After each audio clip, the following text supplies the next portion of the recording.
അനുദിന വിശുദ്ധർ ഒക്ടോബർ 28 വിശുദ്ധന്മാരായ ശിമയോനും യൂദാസും.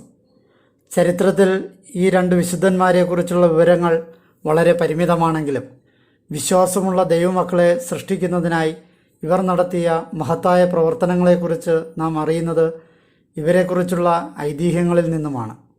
ഒരു വിശ്രമവും കൂടാതെ തങ്ങളുടെ രക്തം ചിന്താൻ തയ്യാറായിക്കൊണ്ട് അവർ ക്രിസ്തുവിൻ്റെ ശരീരത്തെ മഹത്വപ്പെടുത്തി. സുവിശേഷ പ്രചാരണത്തിനിടയിൽ ഒരുമിച്ച് രക്തസാക്ഷിത്വം വരിച്ചു എന്ന് വിശ്വസിക്കപ്പെടുന്നതിനാൽ ഒരേ ദിവസമാണ് സഭ ഇവരുടെ തിരുനാൾ ആചരിക്കുന്നത്. സഭ ഇന്ന് നന്ദിപൂർവ്വം ദൈവത്തോട് ഇപ്രകാരം പ്രാർത്ഥിക്കുന്നത്: ഓ ദൈവമേ, നിൻ്റെ സദ്വാർത്ത ജീവിതകാലം മുഴുവൻ പ്രഘോഷിക്കുന്നതിനായി അപ്പസ്തോലന്മാരുടെ പ്രവൃത്തികളിലൂടെ നിൻ്റെ സ്നേഹത്തെയും നിൻ്റെ തിരുക്കുമാരനെക്കുറിച്ചുള്ള വാർത്ത ബധിരരായ ഈ ലോകത്തിൻ്റെ കാതുകളിൽ പതിഞ്ഞു. ഞങ്ങളുടെ ചെവികൾ കേൾവിക്കായി തുറന്നു തന്നു. വിശുദ്ധ ശിമയോനെ അദ്ദേഹത്തിൻ്റെ രക്തസാക്ഷിത്വത്തിൻ്റെ പ്രതീകമായ വാളോടുകൂടിയാണ് പലപ്പോഴും ചിത്രീകരണങ്ങളിൽ കണ്ടിട്ടുള്ളത്. വിശുദ്ധ യൂദായെ ദൈവഭവനത്തിൻ്റെ ശില്പി എന്ന നിലയിലാണ് ചിത്രീകരിക്കപ്പെട്ടിട്ടുള്ളത്.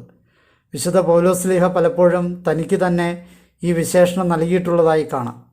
വിശുദ്ധ യൂദാസ്ലീഹയ്ക്ക് തൻ്റെ പ്രേക്ഷിത പ്രവർത്തനങ്ങൾ മൂലം ദൈവത്തിൻ്റെ പ്രധാന വേലക്കാരിൽ ഒരാളെന്ന നിലയിൽ അറിയപ്പെടാനുള്ള സകല യോഗ്യതകളുമുണ്ട്.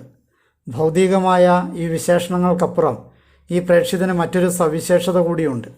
തൻ്റെ പിതാവായ ക്ലയോഫാസ് അഥവാ അൽഫ്യൂസ് വഴി ഈ വിശുദ്ധ ഔസേപ്പിതാവിൻ്റെ മരുമകനും അതുവഴി യേശുവിൻ്റെ സഹോദരനുമായി വിശ്വസിക്കപ്പെടുന്നു. വിശുദ്ധ യോഹന്നാൻ്റെ സുവിശേഷത്തിൽ നിന്നും ഇദ്ദേഹത്തെക്കുറിച്ചുള്ള വിലപ്പെട്ട പല വിവരങ്ങളും നമുക്ക് ലഭിക്കും. അവസാന അത്താഴത്തിലെ ക്രിസ്തുവിൻ്റെ സംഭാഷണം വിവരിക്കുന്ന ഭാഗത്ത് ക്രിസ്തു ഇങ്ങനെ പറയുന്നു: എന്നെ സ്നേഹിക്കുന്നവൻ എൻ്റെ പിതാവിനെയും സ്നേഹിക്കുന്നു. അതുവഴി ഞാൻ അവനെ സ്നേഹിക്കുകയും എന്നെ അവന് വെളിപ്പെടുത്തുകയും ചെയ്യും. അപ്പോൾ വിശുദ്ധ യൂദ യേശുവിനോട് ഇപ്രകാരം ചോദിക്കുന്നതായി കാണാം: പ്രഭോ, ലോകത്തിന് മുഴുവനും അല്ലാതെ ഞങ്ങൾക്കായി വെളിപ്പെടുത്തുക ഇതെങ്ങനെ സാധ്യമാകും? ഇതിന് യേശു ഇപ്രകാരം മറുപടി കൊടുത്തു: ആരെങ്കിലും എന്നെ സ്നേഹിക്കുന്നുണ്ടെങ്കിൽ അവൻ എൻ്റെ വാക്കുകൾ അനുസരിക്കും. അതിനാൽ എൻ്റെ പിതാവ് അവനെയും സ്നേഹിക്കും. ഞങ്ങൾ അവനിൽ വരികയും അവനിൽ വസിക്കുകയും ചെയ്യും. നിങ്ങൾ ഇപ്പോൾ കേട്ടത് എൻ്റെ വാക്കുകളല്ല, മറിച്ച് എൻ്റെ പിതാവിൻ്റെ വാക്കുകളാണ്. പല പുരാതന രേഖകളിലും യൂദായുടെ അന്ത്യം വ്യത്യസ്ത സ്ഥലങ്ങളിലായാണ് പരാമർശിച്ചിട്ടുള്ളത്. അന്ത്യം നടന്ന സ്ഥലത്തെക്കുറിച്ച് കൃത്യമായ രേഖകളില്ല.